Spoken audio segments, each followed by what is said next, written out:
Welcome to another episode of Terry's Notes, and today we're going to be looking at column vectors. And vectors is usually a very difficult topic for most students, but I just want you to pay attention and look at a typical exam question that you would probably see in section 1. Okay, so first thing we need to understand, what is a vector? So a vector basically has a magnitude and a direction, right? Now when we say a magnitude, we mean it has a value, right? And a direction could be north, south, east, west. It has a direction. And we usually use an arrow to represent a vector, right? And the reason why we use an arrow is that the arrowhead gives us the direction of the vector, and the length of the arrow, that's from here to here, gives us the magnitude of the vector, or the length of the vector, right? So the first thing we're going to look at is something called column vectors.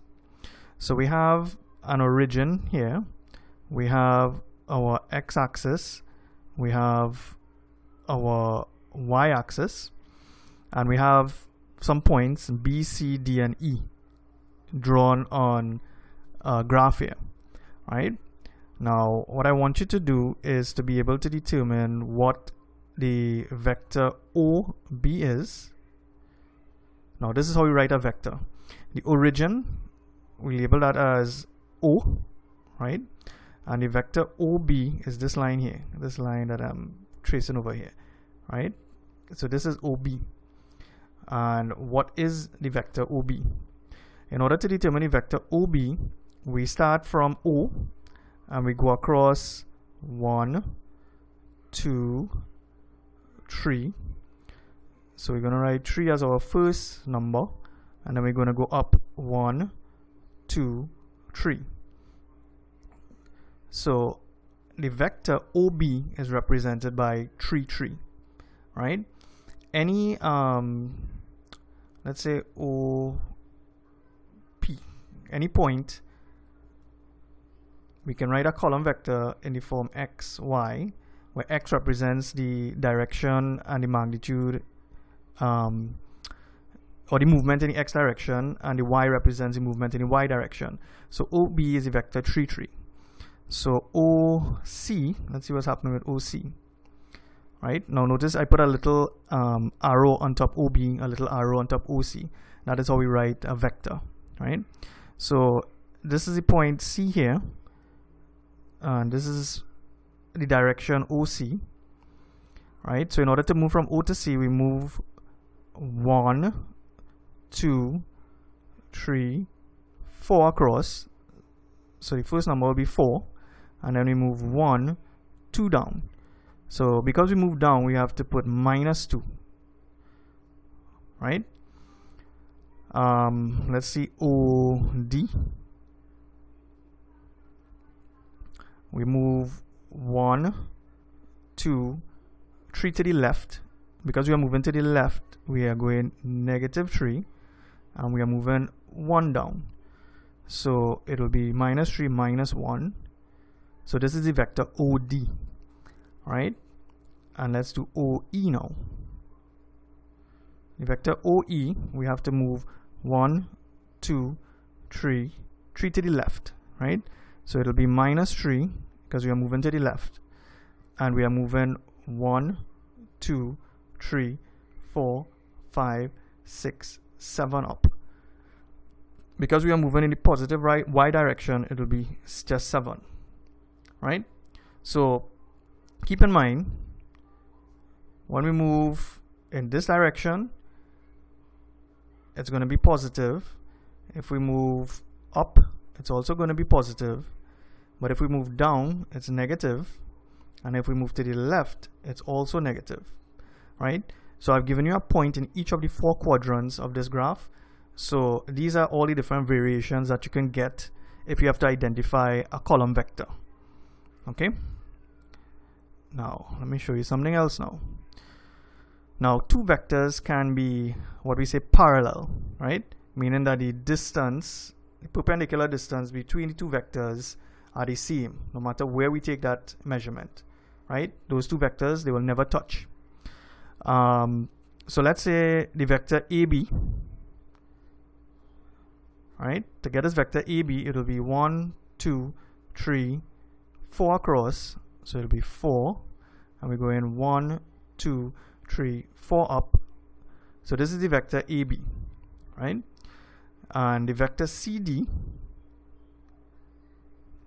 will be 1, 2, 3, 4 across. So there's 4, and we go 1, 2, 3, 4 up. So notice the two vectors are the same. So these two vectors are what we say they are parallel. Now, if you have a vector AB, right? But I ask you to write what is the vector BA. Now, BA means that we are starting at B and we are ending up at A, which means we are moving in this direction, right? Because we are moving in the opposite direction, the vector will be minus 4, minus 4, right?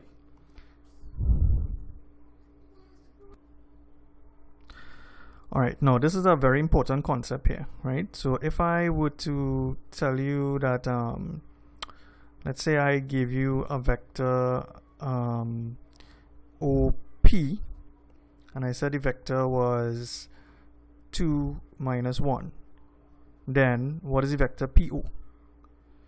PO means that I am moving in the opposite direction. What I need to do is to actually multiply the vector by minus 1. So PO will be minus 2, 1. This may seem like a simple concept, but pay attention. It is very, very important. If I give you a vector OX, and I say the vector OX is minus 3, 4, what is the vector XO? We are moving in the opposite direction, right? And because we are moving in the opposite direction, we just need to multiply by minus 1. So this becomes 3, and this is minus 4, right? There's a reason why I'm telling you this. Now, let's go to this next thing here. Right, now this is a typical type exam question.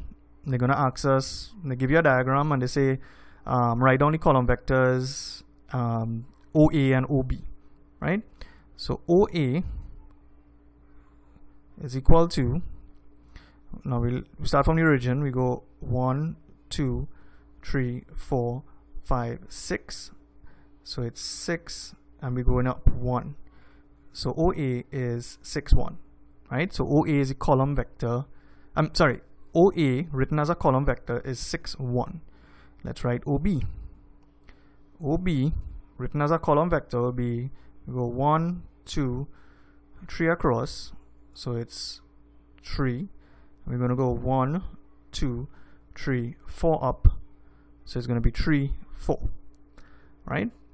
The next thing they're going to ask you now is to write down the vector A, B. And this is where students get confused. They look at it and they're like, okay, how do we do this? Do we add the two vectors? Do we subtract the vectors? Now here's the trick. You want to start at A and end up at B. So let's start at A, right? And we're going to use our origin as a point that will get us from A to B. So AB means we're moving in this direction, AO, and then we're moving in this direction. Right? Forget about the maths, just look at what is happening here. I want to go from A to B, right? That is the vector I want to find. That is this vector here. And if I start at A, I must end up at B. So if I start at A, I can go along this line to O, and then along this line here to B. So therefore I am going in the direction AO plus OB, right? Seems straightforward enough, right? Now what is the vector AO? Remember in the last slide what I showed you, OA is 6, 1. Therefore AO will be minus 6 minus 1, because AO is in the opposite direction of OA, plus OB, which is 3, 4. right? So minus 6 plus 3 will give me minus 3, and minus 1 plus 4 will give me 3, right? So I got minus 3, 3 as a vector AB. I can easily check this on the diagram as well. I start at A, I move 1, 2, 3 to the left, so therefore it's minus 3, and then I move 1, 2, 3 up, so it's plus 3. Alright, this is a typical examination question. Next thing they can possibly ask is, what is the magnitude of the vector, let's say OB, right? So they might come and they say, what is the magnitude of this vector here, which is OB? In order to write that, we say OB, and we put 2 vertical lines on either side. That is how we represent magnitude, right? And in order to get the magnitude, if you look at this, OB, right, you can form a right angle triangle here. I hope you all are seeing this, right? We have a triangle here. So in order to get the magnitude, you simply use Pythagoras' theorem, because this length is 4 units and this length is 3 units, and we want to find the hypotenuse. So therefore, to find the magnitude of a vector, we're going to take the x value of the vector, right, that is here, which is 3, squared. We're going to add it to the square of the y value, and we're going to find the square root of this, which will be 9 plus 16, which is equal to the square root of 25, which is equal to 5 units, right? So in order to get the magnitude of a vector, we apply Pythagoras' theorem. So once we knew what OB was. OB is this vector here, right? Therefore, we just take the x value and the y value, and we square them, we add them, and we find the square root. All right. Now this is just a simple introduction to vectors. It can get more complicated, and I will do another video to show more advanced topics on vectors. Okay.